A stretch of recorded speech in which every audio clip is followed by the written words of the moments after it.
За 6 месеци од јануари до јуни годинава, Државниот инспекторат за животна средина извршил 1132 инспекцијски надзори, констатирал 363 прекршувања и напишал исто толку решенија за отстранување на нерегуларностите.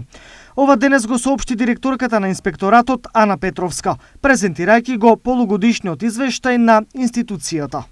За споредба, во истиот период, во 2020 година се утврдени само 120 неправилности, или во 2021 година е забележено зголемување од 203%.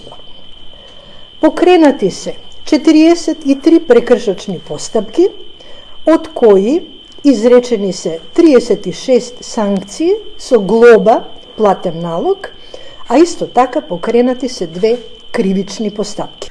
Висината на казните зависи од типот на прекршокот, но се мери во 1000 евра.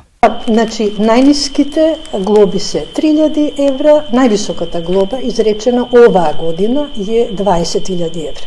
Во 2021 година, во споредба со 2020-та, бил зголемен и бројот на вонредни и контролни надзори, и тоа за 138, односно 75%.